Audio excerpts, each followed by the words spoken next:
나이스.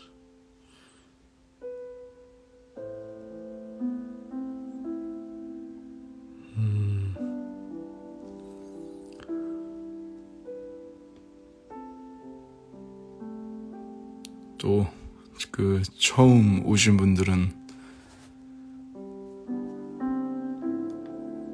같은 질문을 또 하시겠죠. 왜 화면이 아무것도 안 보일까요? 자, 그 이유를 다시 알려드릴게요. 요즘 우리는 보는 게 너무 많죠?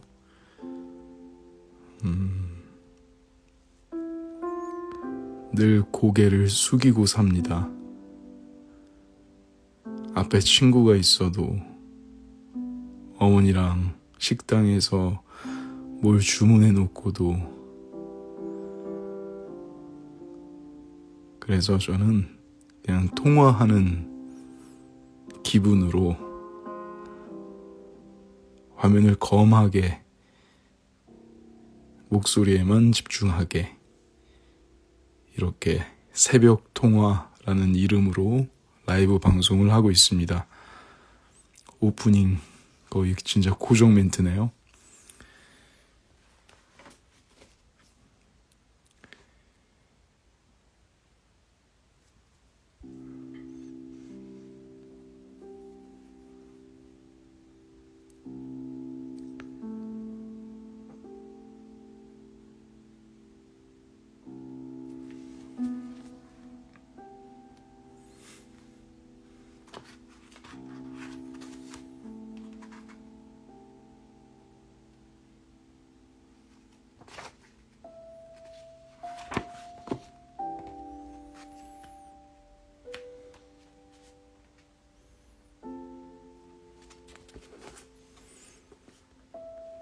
오늘 어린이날이었고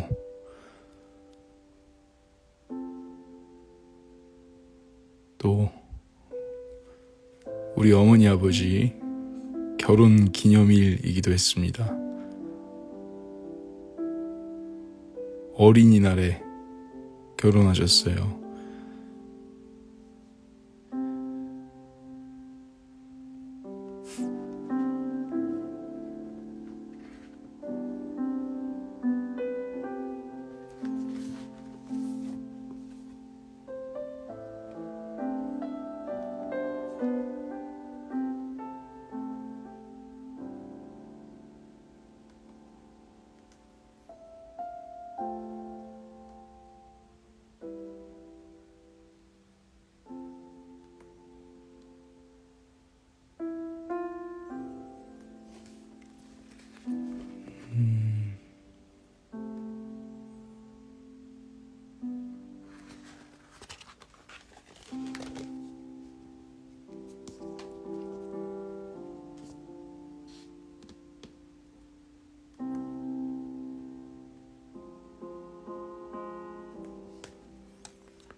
오늘은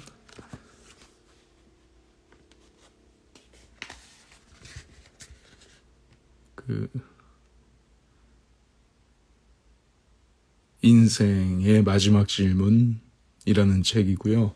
정재현 지음입니다.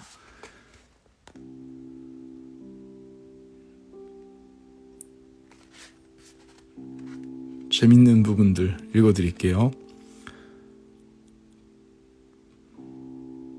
편견이 무지인 동시에 폭력인 이유. 사람은 누구나 자기의 지식으로 알 수 있는 것만을 존중하며 자기가 좋아하는 것은 신기해하고 싫어하는 것은 낡았다고 여긴다.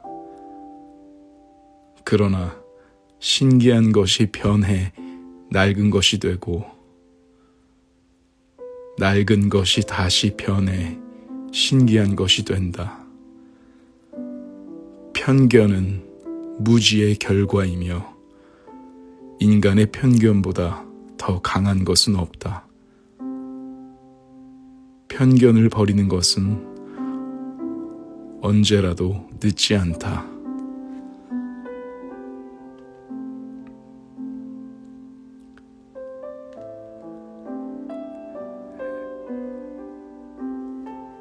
구독자에게 보낸 편지 헨리 데이비드 소로. 존중하는 것, 좋아하는 것, 신기해하는 것도 내가 하는 일이고 싫어하는 것도 내가 하는 일이다. 당연하다. 그러면서 자연스럽게 나 자신이 기준이 된다. 일상생활에서 이런 방식과 태도로 살지 않는 사람이 있을까? 일상생활에서 아니구나. 그런데 이것이 잘못된 것인가? 무엇이 문제인가? 여기서 벗어날 다른 방법이 있을까? 설령 있다고 해도 그것이 이전보다 더 좋다고 할 수 있을까? 물론 우리가 이미 살아오고 있는 방식이 그 자체로서 무조건 나쁘다고는 할 수 없다. 그런데 문제는 그것이 편견의 결과일 수 있다는 데 있다.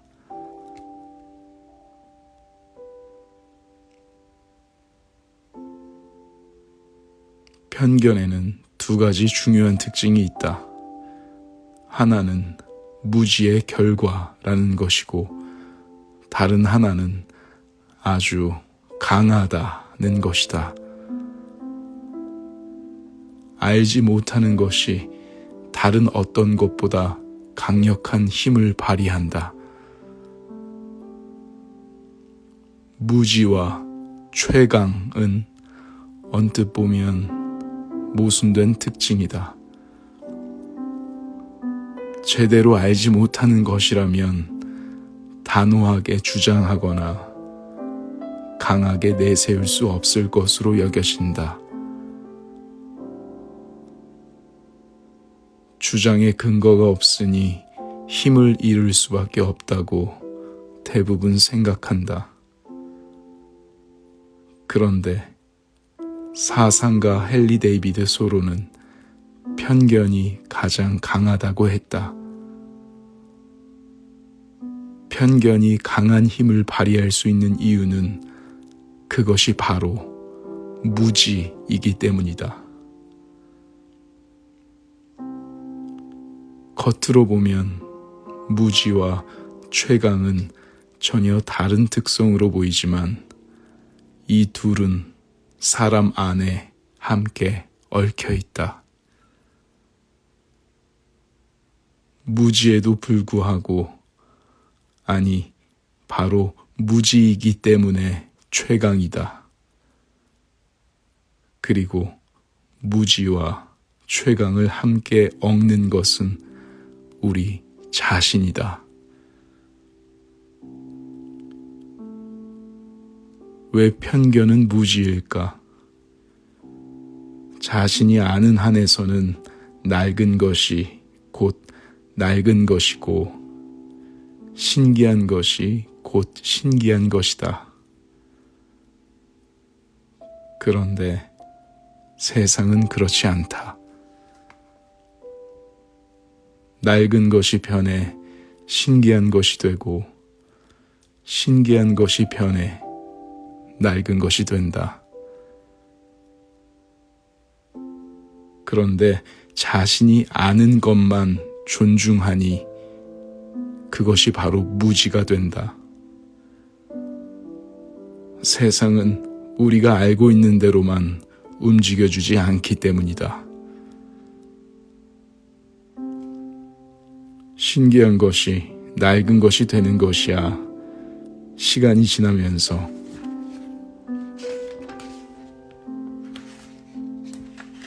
자연스럽게 일어나는 현상이고 피할 수 없는 것이다. 그런데 반대로 낡은 것이 변해 신기한 것이 되기도 한다. 이것이 세상이 움직이는 원리이고 방식이다. 생명의 원리가 그렇다. 생태계뿐 아니라 존재하는 모든 것들이 생성과 소멸의 순환 가운데 오르락 내리락 가고 있다. 그런데 이 거대한 순환 운동에 지극히 짧은 순간만을 살다가 가는 우리는 그것이 전부인 줄로만 착각한다. 자기 자신이 중심이 되어 살고 있기 때문이다. 그래서 무지야말로 최강이다. 자기중심적인 사고는 자기가 알 수 있는 것만 존중한다는 것이고, 이는 사실 자신만을 존중하는 것에 불과하다.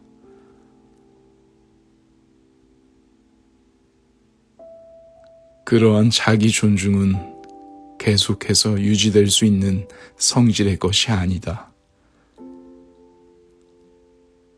편견이 일으키는 자가당착이기 때문이다. 편견은 자가당착에 빠지게 할 뿐 아니라 생성, 소멸의 순환을 살아내기 어렵게 한다.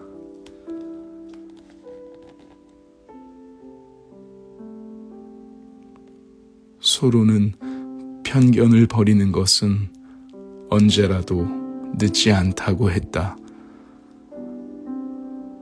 그러나 편견을 버리는 것은 언제나 어렵다. 뿌리 자체가 자기 자신이기 때문이다. 그렇다고 자기를 비우는 무아의 경지에 이르러야만 편견을 버릴 수 있는 것은 아니다. 그저 자기가 알고 있는 것만 존중되어야 할 것이 아니라는 깨달음.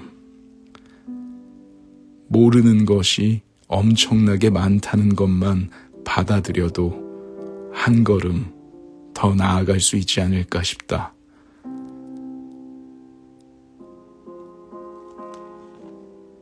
쉽지는 않지만 그리 어렵지 않을 수도 있을 것이다.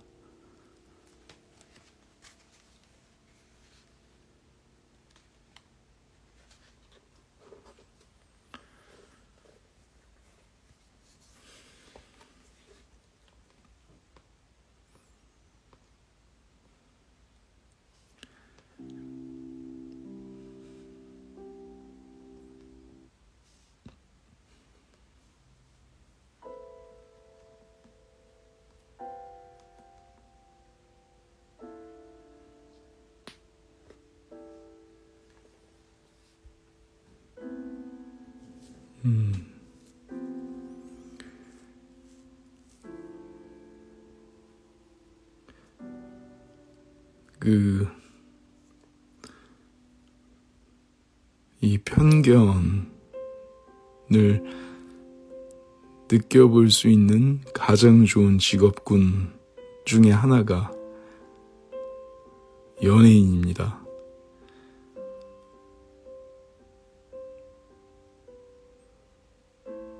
우리는 우리가 보고 싶은 것들을 위주로 편집하고 다시 재생산해내고 그것을 이제 공유하는 그런 시대에 살고 있어요. 근데 편집을 당하는 사람들, 연예인들은 사실 그 기억의 편집 이전에 그 오리지널의 삶을 살고 있습니다. 그래서 사실 편집된 이면에 더 많은 이야기들은 그 당사자들은 알고 있지만 카메라를 통해 세상 밖으로 일방 통행으로만 나가는 그 정보를 그대로 듣고 보는 대중들의 입장에서는 결국 편집된 컷들을 보게 되는 거죠. 그리고 그 편집된 컷들을 보면서 그 사람을 판단하고 분석하고 재단하기 시작합니다.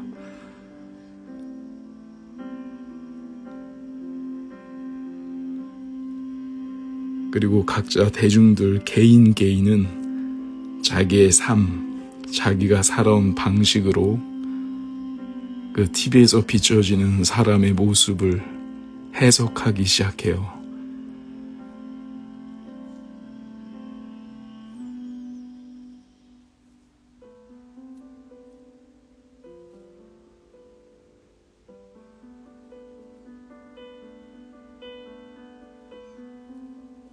그렇죠? 여기 방금 책에서 말했던 것처럼 우리는 무지하기 때문에 선입견에서 자유로울 수가 없고, 무지하기 때문에 아주 용감할 수 있기도 하고요.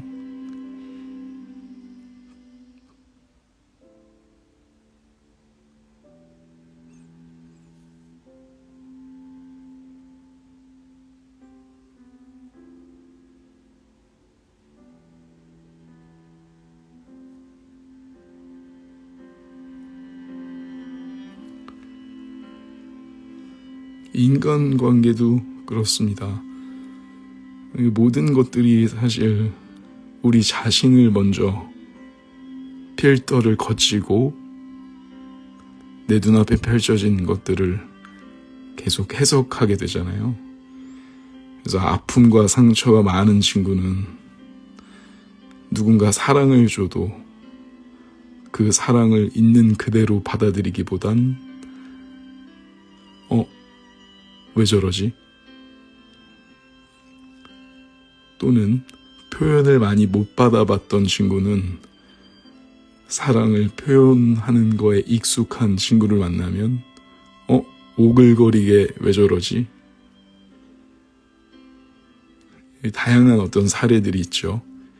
우리가 각자 살아온 방식대로 사회에서 누군가를 만났을 때, 또는 TV나 영화에서의 스토리조차도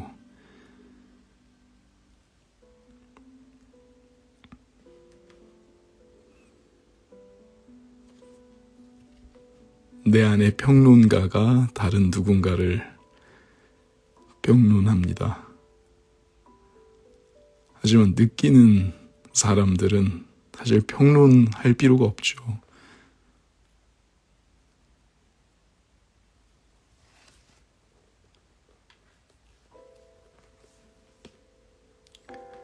우리는 그 가장 느낄 수 있었던 감각을 대체적으로 어린 시절에 많이 갖고 있어요.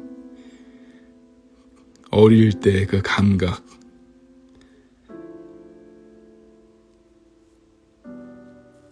하지만 그 어릴 때 감각이 조금씩 무뎌지고 가끔 동창회에서 또는 가끔 여행에 가서 또는 어린 시절에 날 어루만져주는 할머니 앞에서 숨어 들어가 있었던 그 순수한 본능들이 가끔씩 고개를 들기도 하죠.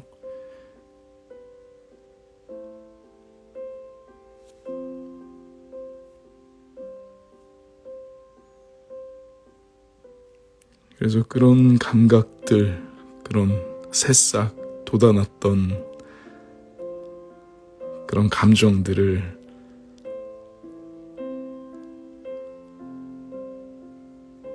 간절하게 어떻게 해서든 찾아내려고 그 여행들을 다니고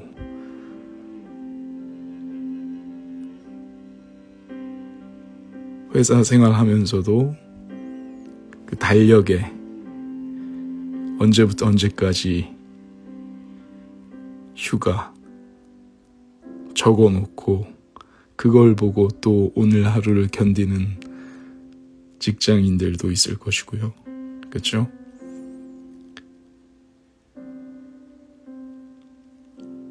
지금 또 진호 씨 힘내세요라는 분들이 있는데 지금 아파트여서 조용히 얘기하는 거예요. 아마 지금 제 목소리가 울 것 같고 또 너무 진지하고 다운돼 있다라고 여기시는 분들은 또 자기 안에 필터로 저를 해석하고 계실 거예요.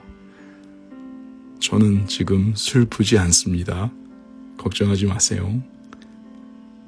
아마 당신들은 어떠신가요?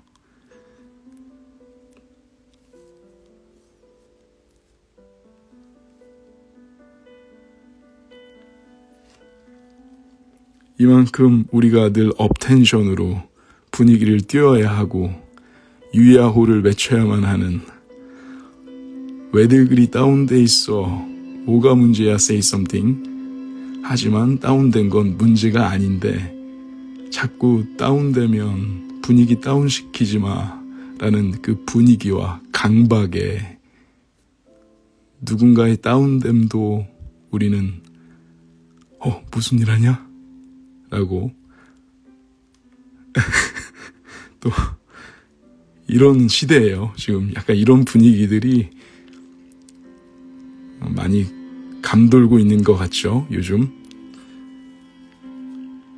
여러분 마음껏 다운도 되시고 업도 되시고 유영하세요. 수영하듯이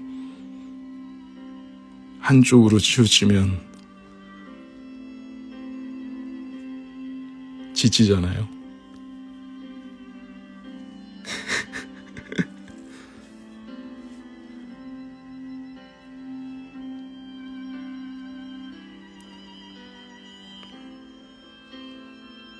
그 DM으로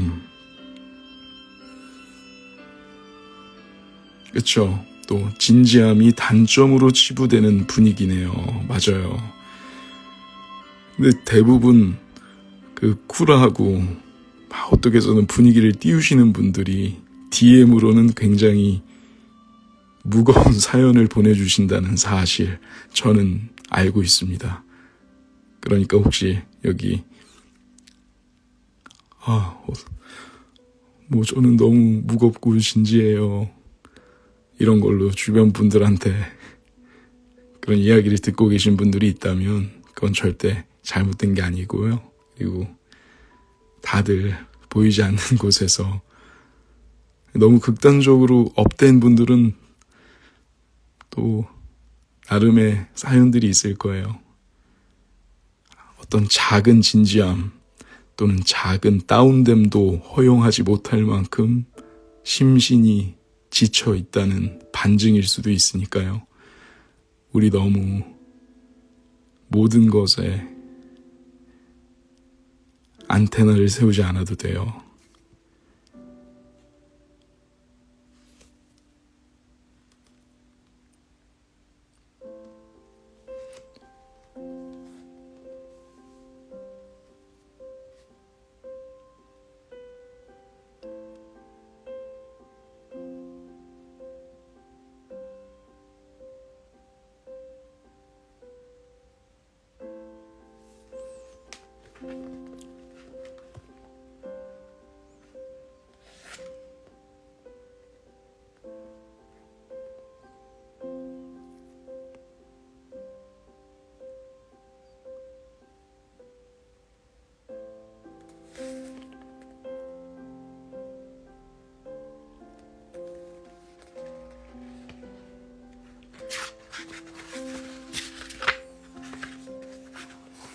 자, 다음은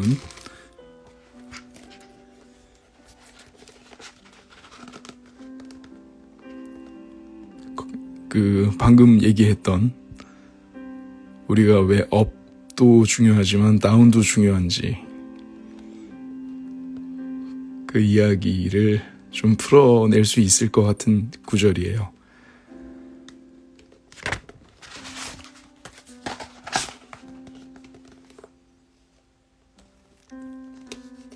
거친 땅이 오히려 걷기 좋다.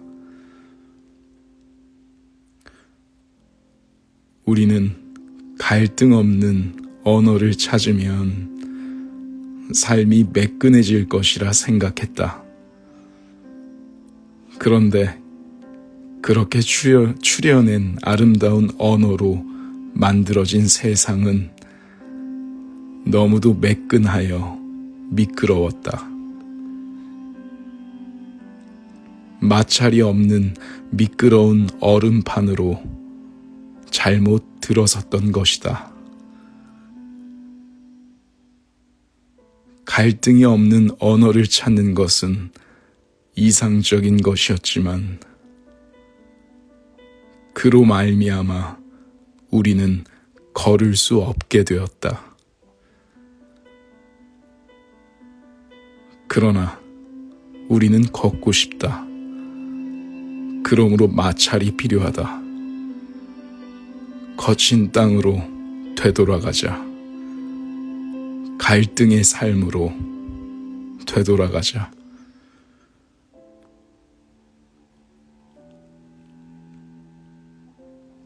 루트비히 비트겐슈타인 철학적 탐구. 우리들 대부분은 비트겐슈타인이 말한 것처럼 갈등 없는 언어를 찾으려고 한다. 어떻게 해서든지 갈등을 조정하고 제거하여 평화를 도모하고자 한다. 한 개인의 삶이나 인간관계로 얽힌 공동체를 막론하고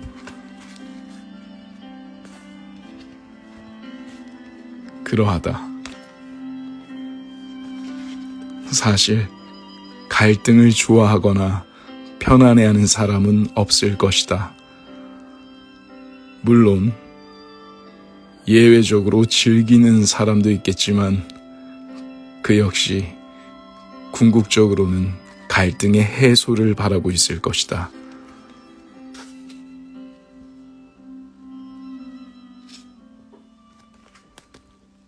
어떤 방식으로든지 우리는 갈등을 줄이고 극복하려고 애쓴다.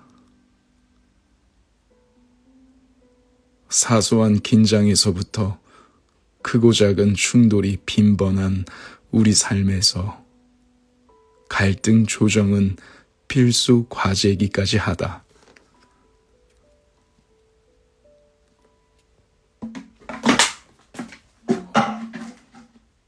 놀라셨죠? 물통 떨어졌어요. 실례합니다.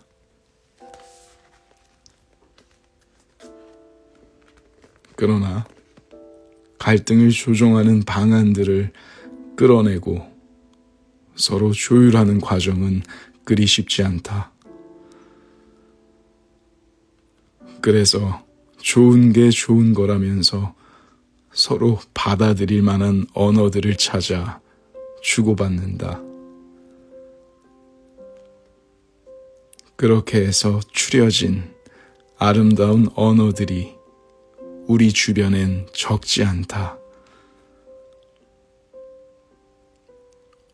언어들로만 보자면 이미 세상의 갈등을 해소하기에 충분한 것 이상으로 넘치기까지 한다.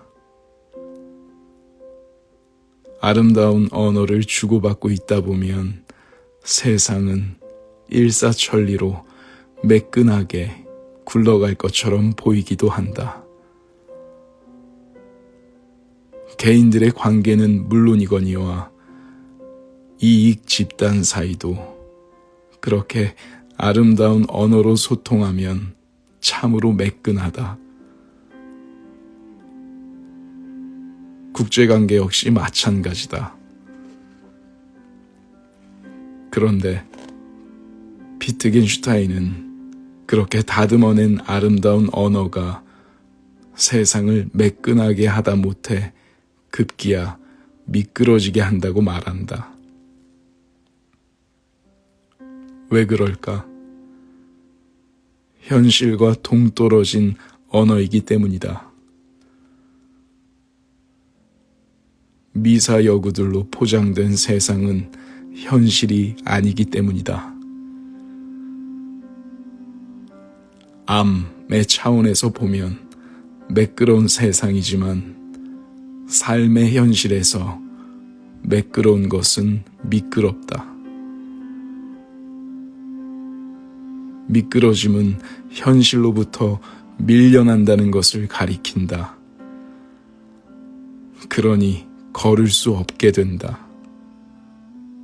말하자면 현실을 살 수 없게 된다. 걸어야 하는 현실을, 살아야 하는 삶을 아름다운 언어로 뒤덮어버렸기 때문이다. 사실 여러 종교들에게서 듣게 되는 달콤한 언어가 이런 부류에 속한다. 값싼 은총이나 해픈 자비라고 지적받을 만한 행동들이 너무도 많다. 그런데도 사람들은 그리로 쏠려간다. 아름답고 매끈한 언어에 기만당하는 경우가 많다. 미끄러지는 줄도 모르고 매끄럽게만 느끼도록 도취되어 있다. 그래서 언어 철학자 비트겐슈타인은 갈등의 삶으로, 거친 땅으로 되돌아가자고 호소한다.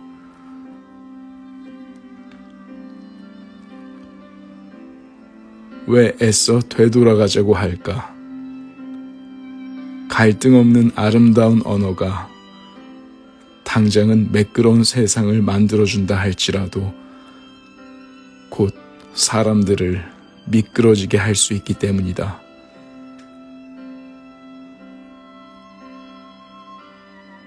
물론 갈등이 좋다는 것은 아니다. 무조건 거친 땅이 좋다는 것도 아니다.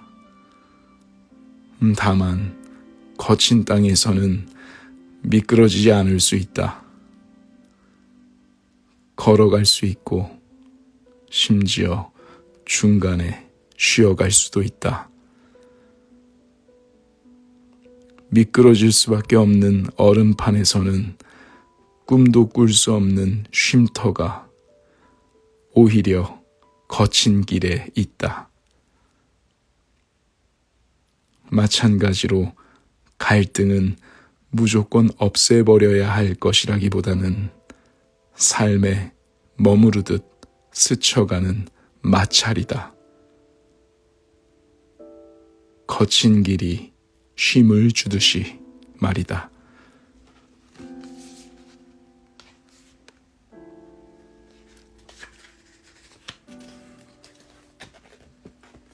나이스.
이제 많은 분들이 그 책 어떻게 고르는지,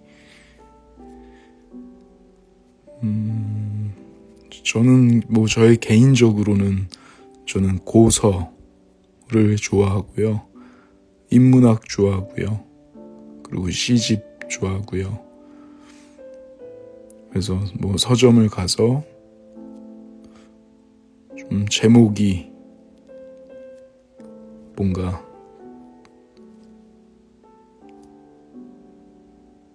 와닿는 그런 책들 있잖아요. 그래서 읽어보고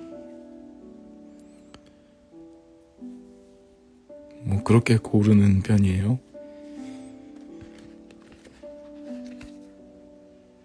노래를 이제 만들 때도 저 MBTI를 또 물어보시는 분들이 많더라고요. 근데 나무 위키에 ESFP라고 나와 있던데, 그러니까요. 이게 아까 제가 이 통화 거의 처음에 말씀을 드렸는데, 그 선입견, 그리고 편견, 그리고 무지, 그것을 편집해서 요즘 사람을 매도하기가 참 좋은 시대예요. 근데 사람들은 그걸 그대로 믿잖아요.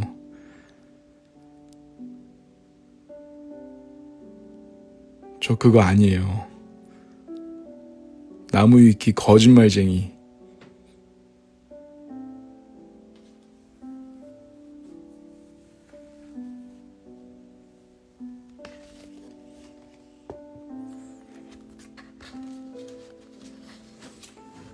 나무위키 이허언증아.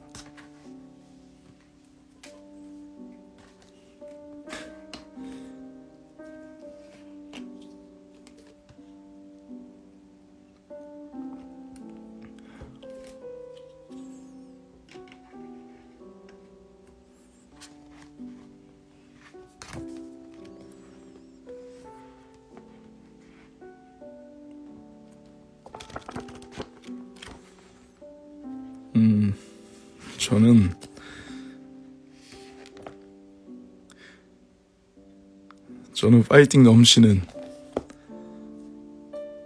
ENFP입니다. 나이스하죠?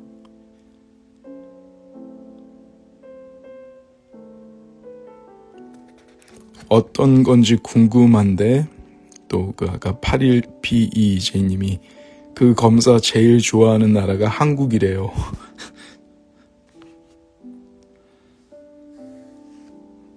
그런가요?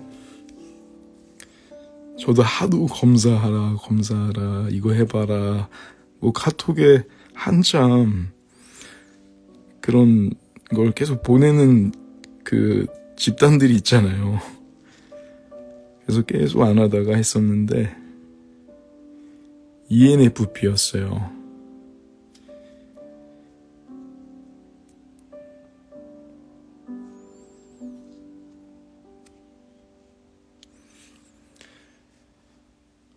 이것 봐봐요, 여러분. 그 나무 위키에 올라온 거로 저를 또 생각하고 계셨을 텐데 갑자기 바뀌었죠? 네. 참.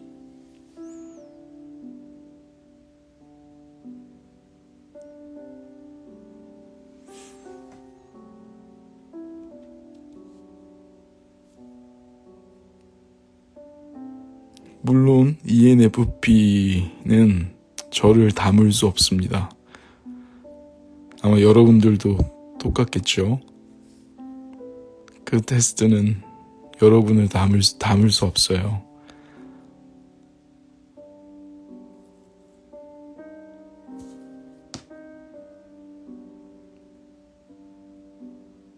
이것 봐봐요, 편견.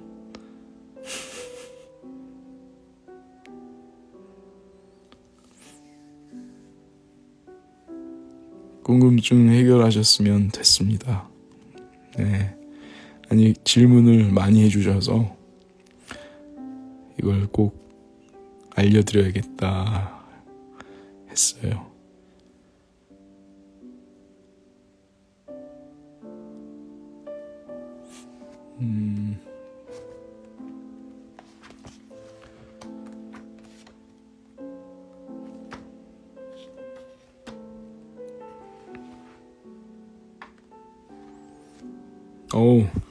이분 멋지신데요. XXNN AX 그냥 ENFP 말고 나이스인 걸로. 나이스.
홀로 있을 때 기대 없던 날들 속에 붙잡던 꿈마저 무너져 내릴 때 사랑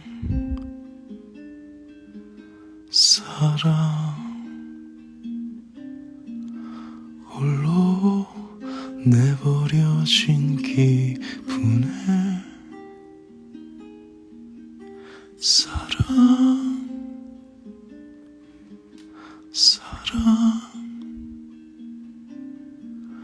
그 맘 알아주지 않아도 날 생각하지 않는 야속한 사람들 틈에 부대낄 때 다시 기대하지 말자 상처도 받지 말자 눈물을 삼킬 때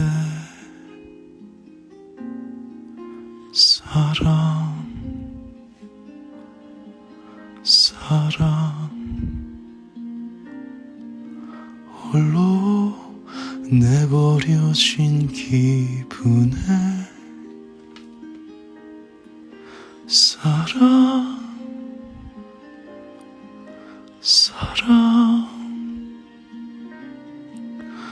그 맘 알아주지 않아도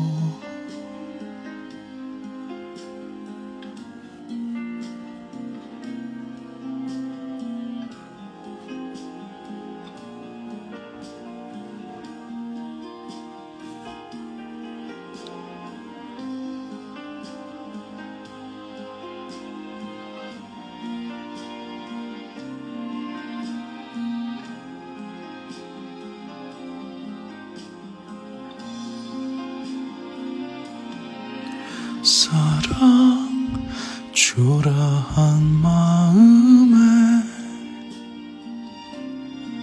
살아갈 길을 몰라도 걸어가는 사람, 단 하나의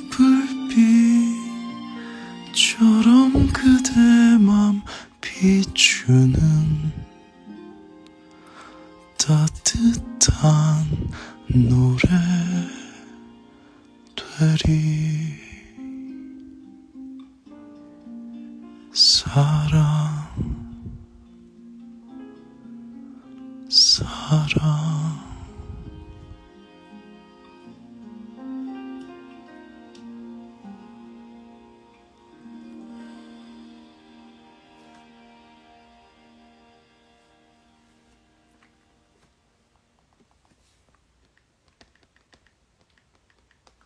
나이스.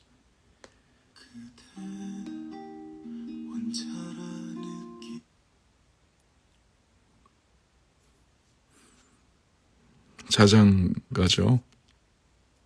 이 김진호의 새벽 통화 단골 자장가입니다. 여러분도 솔직히 어린이날 어린이로서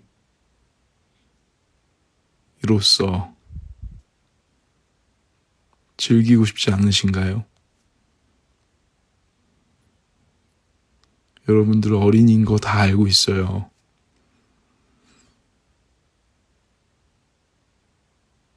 맞죠?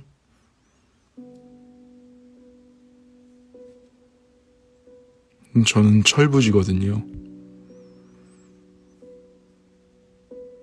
여러분들 다 알고 있어요. 인스타에 사진 멋있게 올리고 다 큰 아주 멋진 어른처럼 세련되게 많은 사진들이 올라가도 마음속에는 어린이가 있다는 걸 알고 있습니다.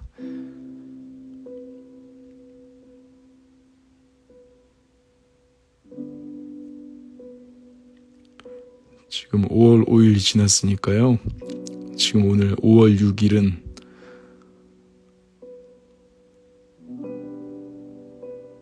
어린이를 가슴에 품은 어른들의 날로 합시다. 어른의 날. 우리 같이 크고 있네요.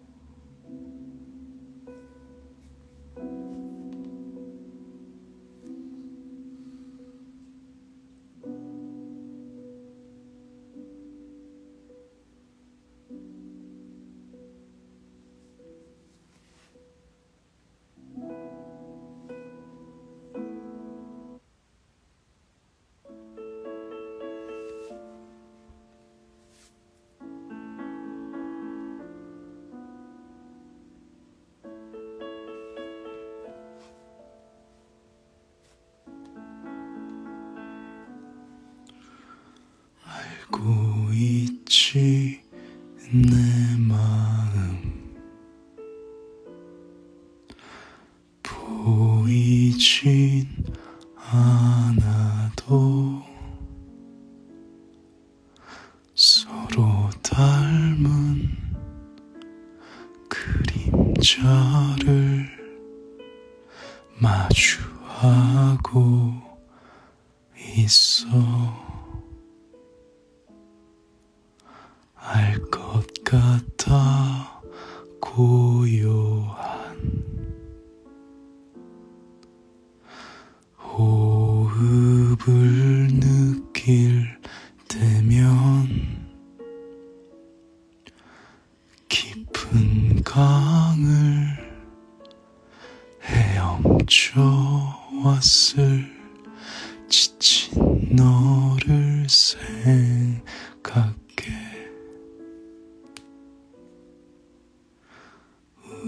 우리의 슬픔이 마주칠 때 그냥 웃어줄래.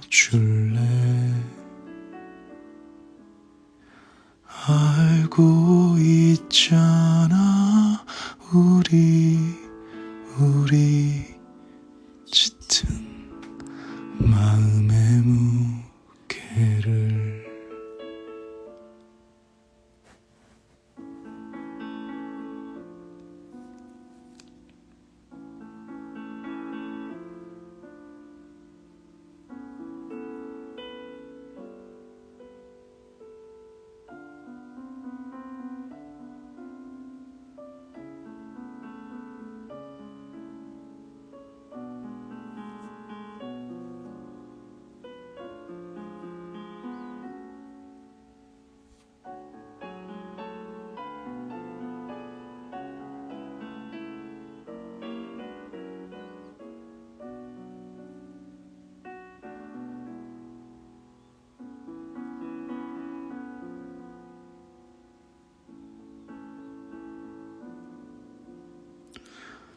우리의 슬픔이 마주칠 때 그냥 웃어줄래. 알고 있잖아 우리 짙은 마음의 무게를. 우리의 슬픔이 마주칠 때 그냥 웃어줄래.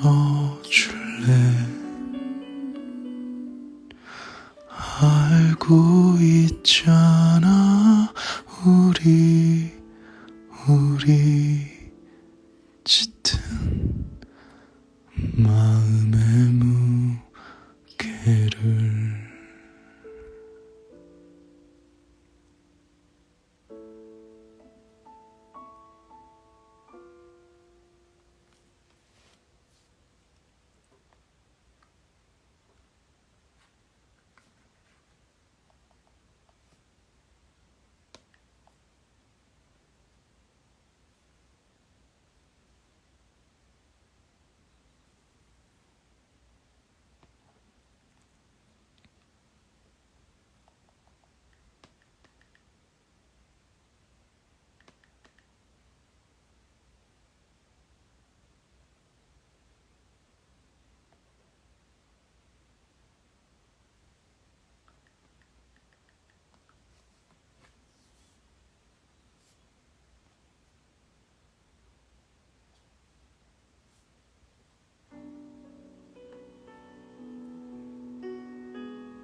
원곡을 들어야겠죠?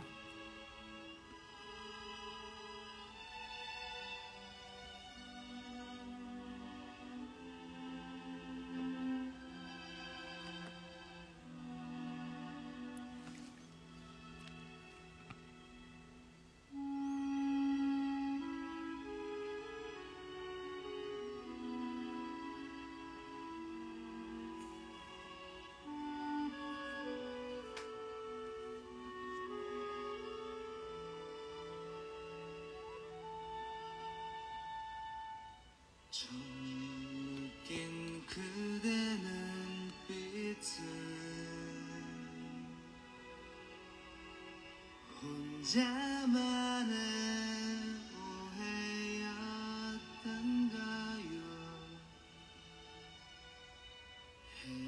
해맑은 미소로 나를 바보로 만들었어.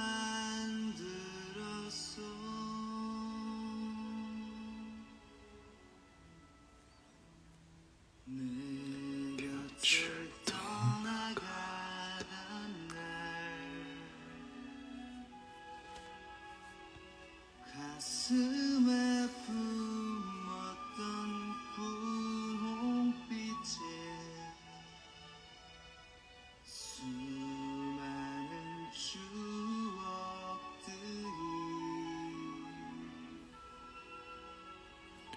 푸르게 바래졌어.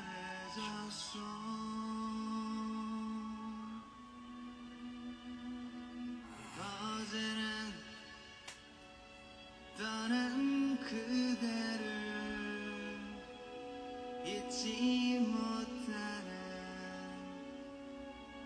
내가 미웠죠. 하지만 이제 깨달아요. 그대만의 나였음을 다시 돌아온 그댈 위해 내 모든 것 드릴 테요. 우리 이대로 영원히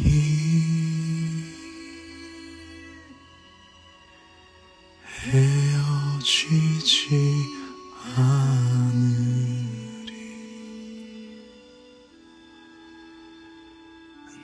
나 오직 그대만을 사랑하기 때문에.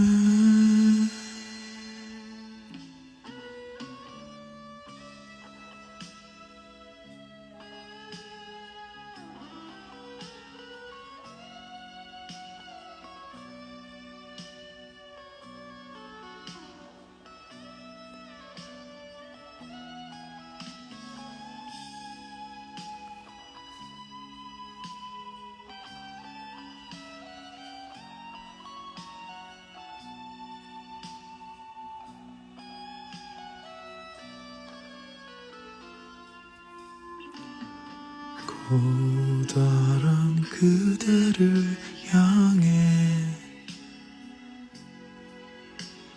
작아져만 가는 나이기에 그 어떤 뜻이라 해도 조용히 따르리요.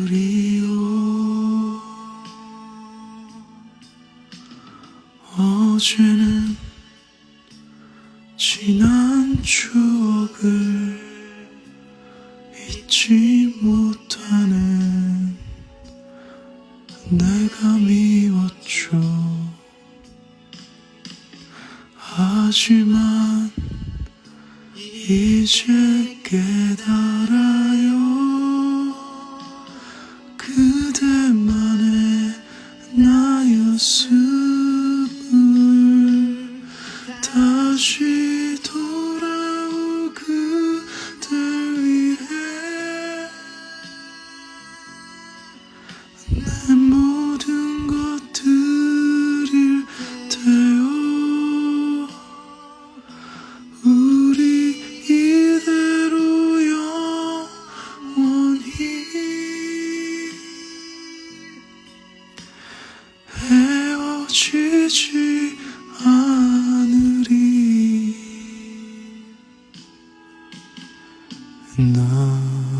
오직 그대만을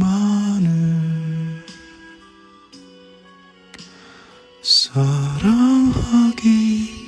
때문에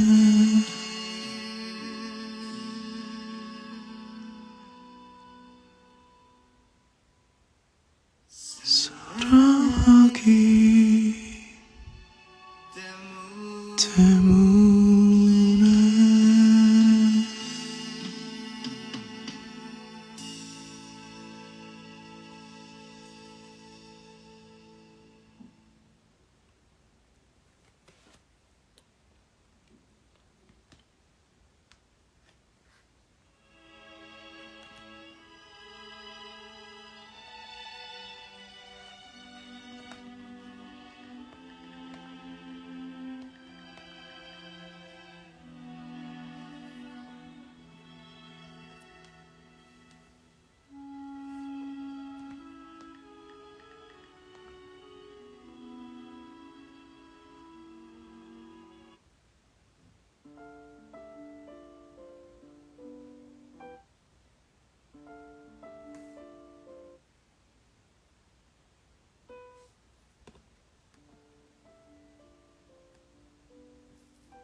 이제 잠 오시죠? 언제든지 잠자리에 드시면 됩니다.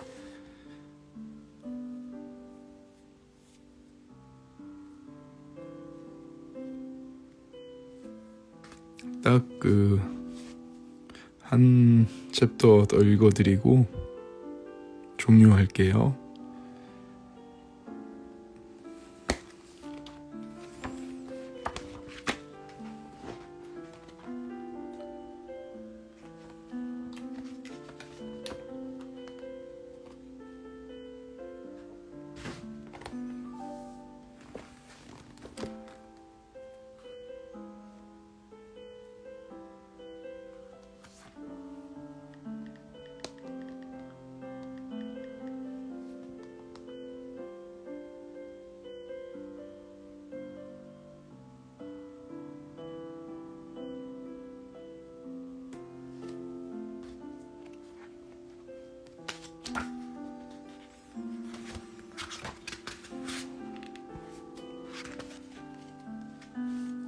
자, 이번에는 여러분들이 좋아하실 사랑에 관련된 이야기인데 쉽지만은 않을 수도 있습니다. 네.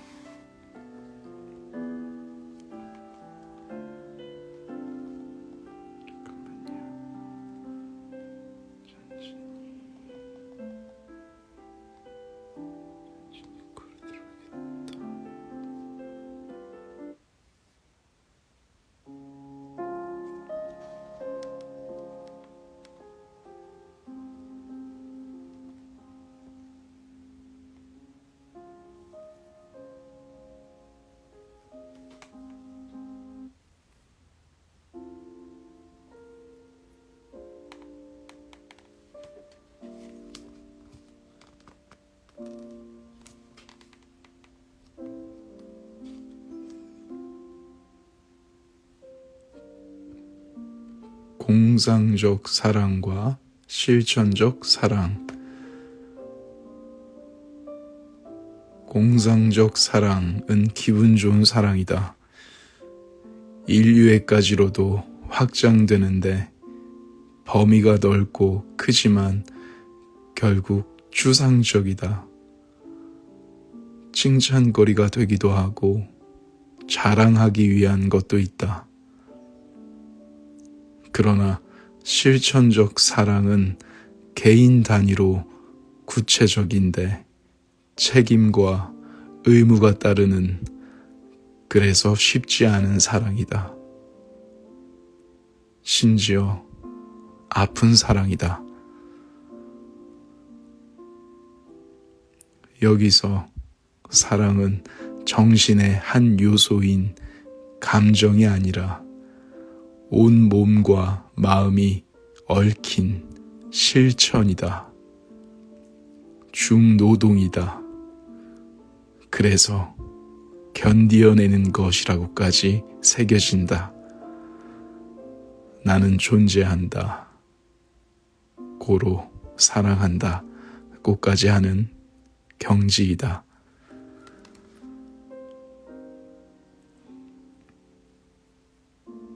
퓨도르 도스토옙스키, 카라마조프 신의 형제들에 나오는 구절입니다.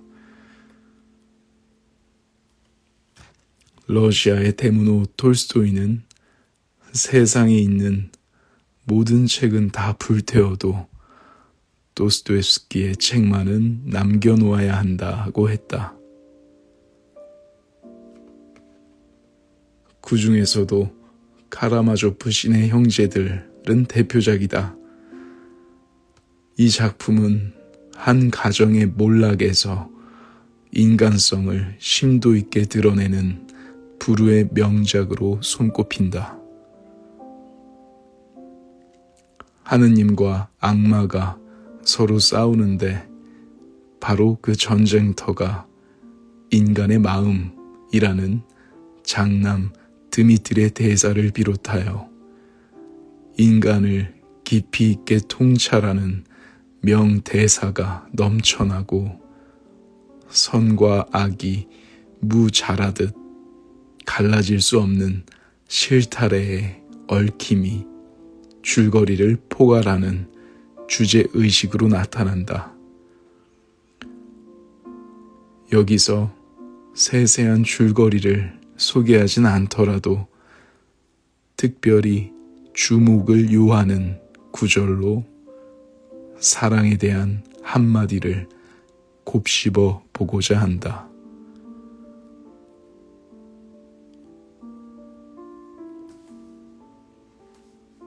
꿈속에서의 사랑과, 자, 여기 참 좋았어요, 여러분.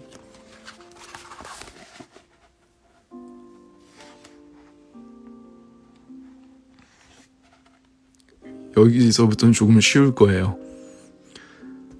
꿈속에서의 사랑과 행동하는 사랑은 일단 표현으로만 봐도 지극히 대조적이다. 공상이라고도 할 꿈속의 사랑은 그야말로 환상적인 사랑이다. 영롱한 빛처럼 찬란하게 희망하며 온 세상을 향해 뻗어나가니 사람들에게 칭송을 받기도 한다. 인류의 복지를 위한 거대한 자선 사업으로 비춰지며 존경도 받는다. 멀리까지 나아가고 규모도 크게 펼칠 수 있는 사랑이다. 그런데 그렇게 기분 좋은 사랑은 사실 자기의 확장이다. 자기를 확장시키는 사랑은 감정에서 시작하여 감정에 머무른다. 어떤 행동을 취했어도 그것은 감정이 시킨 것에 불과하다. 그런데 행동하는 사랑은 시작부터 다르다. 구체적으로 개인 단위에서 시작하며 감정이 아니라 행동에 기반을 두고 있다. 감정은 정신의 주요한 세 갈래 중 하나일 뿐인데 비해 행동은 쪼갤 수 없는 마음과 몸이 엮어내는 전인적 사건이다. 그러니 중노동일 수밖에 없다. 기분이 좋기보다는 견디어야 하는 일이다. 물론 부모가 자식을 사랑할 때도 견뎌야 하는 경우가 아주 많다. 그러나 자식은 자기의 분신이니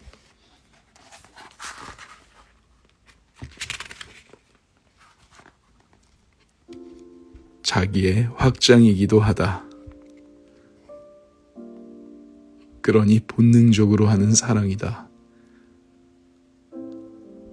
그러나 타인이라면 그것도 사르트르의 말처럼 구역질 날지도 모르는 타인이라면 행동하는 사랑이 쉽지 않다. 그래서 견뎌내야 하는 중노동이다.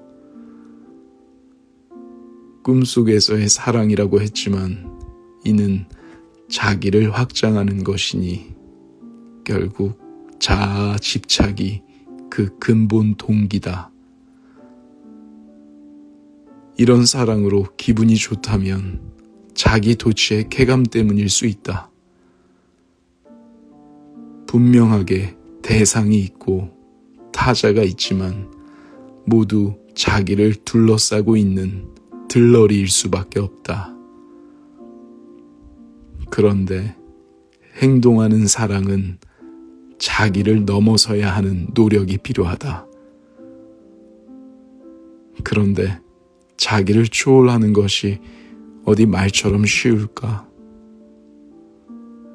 그래서 중노동이다. 어쩌면 불가능하다고 보는 것이 보다 정직하다. 자기 집착의 사랑은 잡는 사랑이고 자기 초월의 사랑은 놓아주는 사랑이다. 확장하는 사랑이 아니라 넘어서는 사랑이다. 기분 좋은 사랑이 아니라 힘들고 괴로운 사랑이다. 헤어진 연인을 그리는 사랑이 아니라 피고름을 빨아내는 사랑이다. 그래서 도스토옙스키는 이렇게 말한다. 멀리 있는 사람을 사랑하는 것은 어렵지 않다. 그러나 가까이서 이 꼴 저 꼴 다 보아 함께 있기도 싫은 사람을 사랑하는 것이 훨씬 더 어렵다.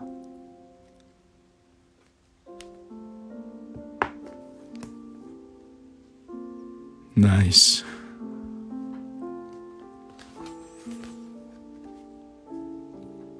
멀리 있는 이 꼴 저 꼴.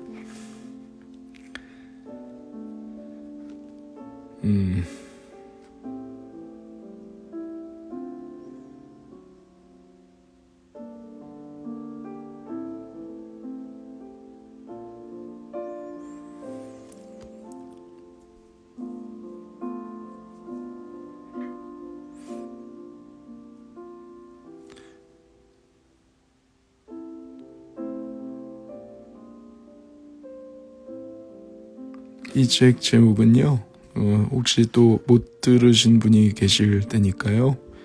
인생의 마지막 질문, 정재현 지음입니다.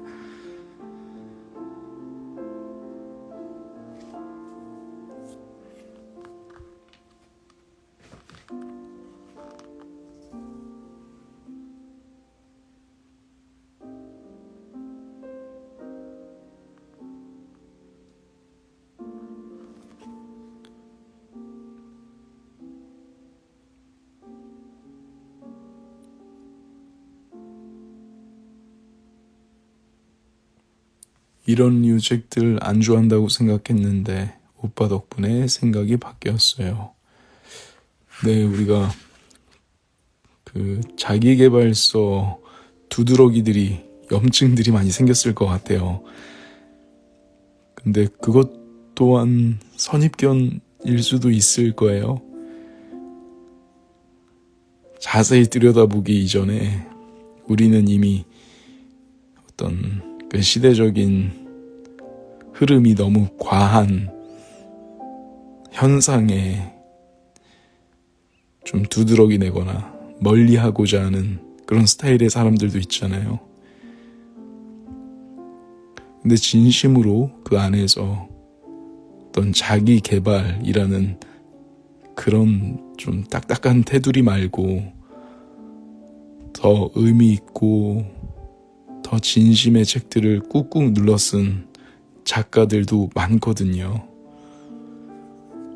뭐 여러분 생각해 보세요. S존업이 한참 많이 나올 때 S존업이 소몰이 다 똑같다, 다 비슷하다, 다 똑같다, 지겹다, 소몰이 스타일 노래 싫다, 혹시 그런 생각과 선입견에 사로잡혀서 저는 우리 멤버들은 아주 진심으로 노래를 하고 있지만 그 모습을 그런 시대적인 분위기로 같이 바라보고 계셨던 분도 계실 것이고,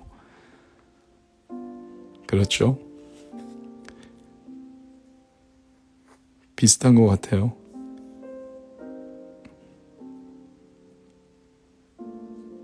예전에는 그런 분위기가 있었거든요. 물론 그만큼 사랑을 많이 받았기 때문에 생긴 어떤 그런 모습들이지만 충분히 그런 것도 뭔가 재밌는 상처예요.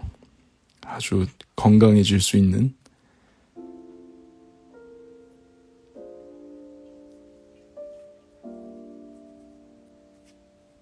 하지만 그때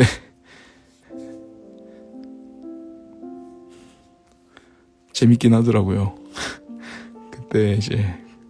그때 저는 그때였기 때문에 가능한 모습이었던 것 같아요.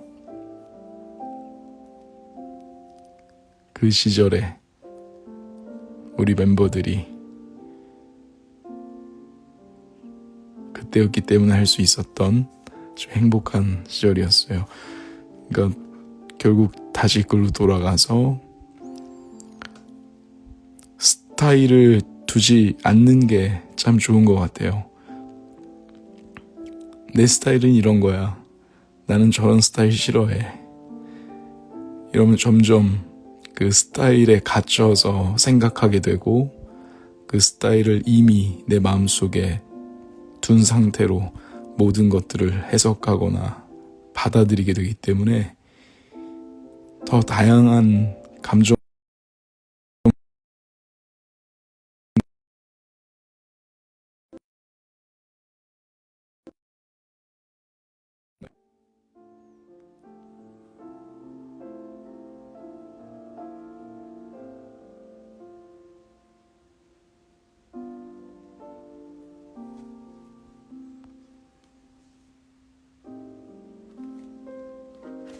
마지막 노래 한 곡 더 불러드리고 또 서운하시죠?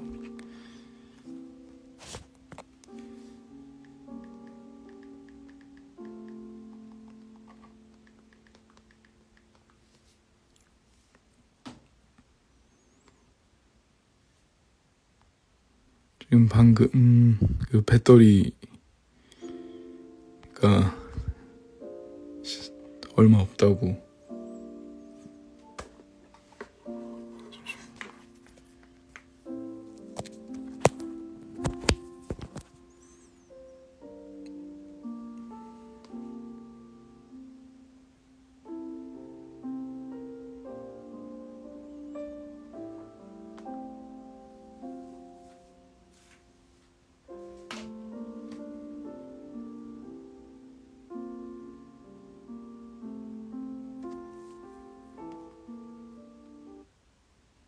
당신은 참 내게는 참 그런 사람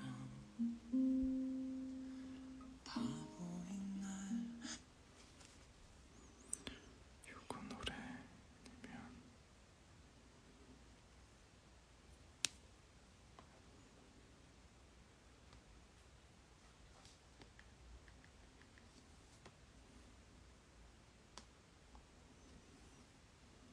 우리 적재 노래를 해볼까요?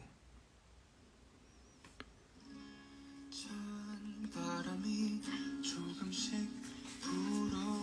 미오는 밤하늘이 반짝이더라.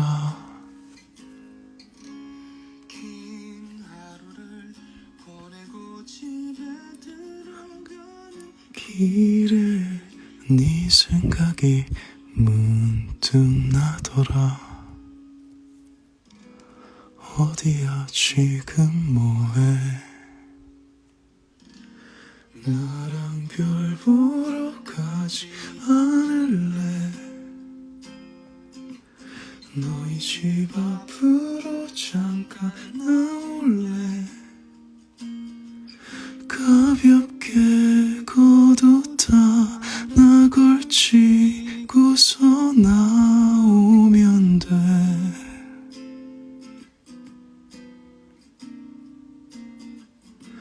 너무 멀리 가지 않을게. 그치만 네 손을 꼭 잡을래. 멋진 별자리 이름은 모르지만 나와 같이 가줄래. 찬 바람이 조금씩 불어오면은 네 생각이 난 그렇게 나더라.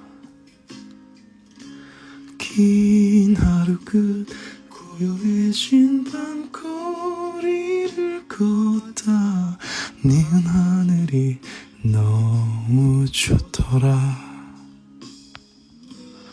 어디야 지금 뭐해? 나랑 별 보러 가지 않을래? 어디든 좋으니 나와 걸을래? 내게 하고 싶던 말이 너무도 많지만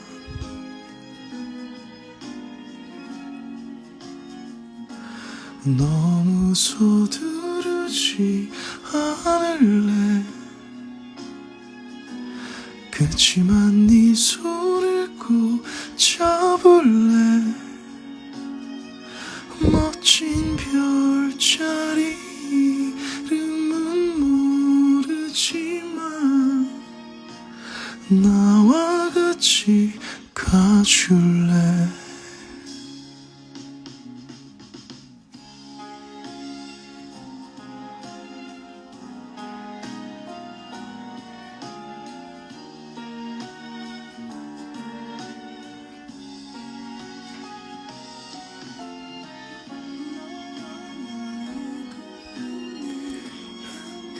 그는 그곳이 어딜진 모르겠지만 혼자였던 밤하늘 너와 함께 걸으면 그거면 돼.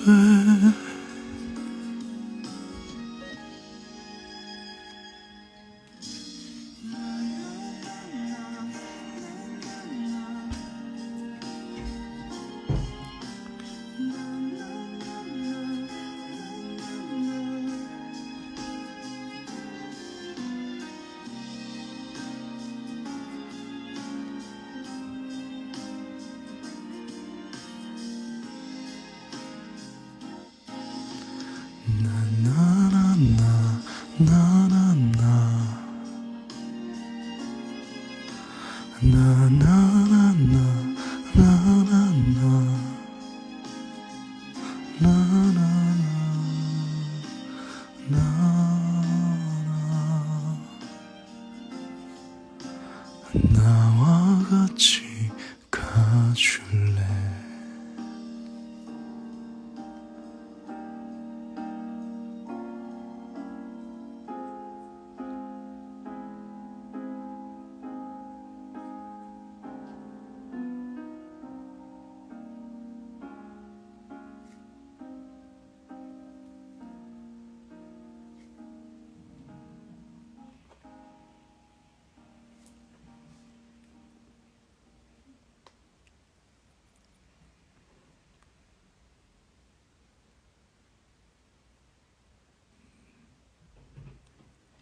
나이스.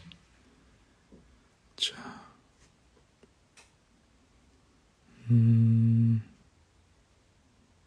이제 5분 남았어요. 2시까지 채우고 끄는 게 좋겠죠?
어디야 지금 뭐해?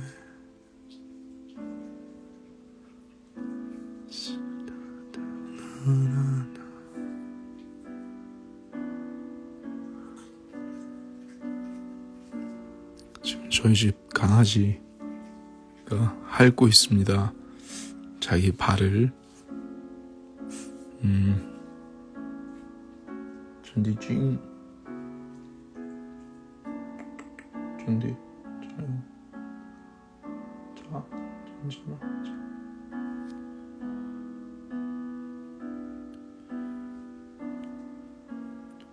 손을 꼭 잡을래.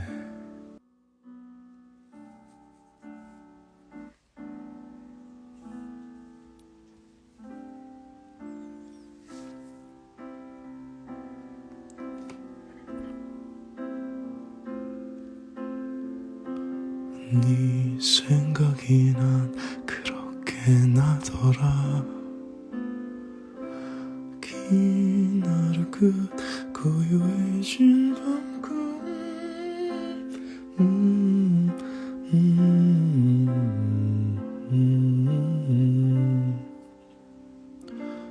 나나나나나나나.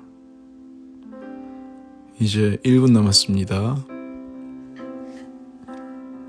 자, 오늘 2시까지 채웠어요.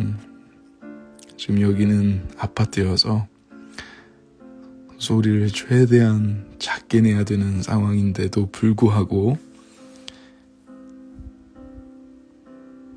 잘 들어주셔서 고맙습니다. 갈게요. 잘 자요, 다들.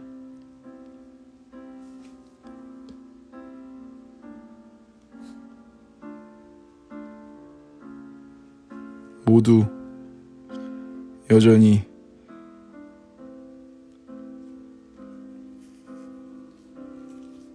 어린이날 축하합니다.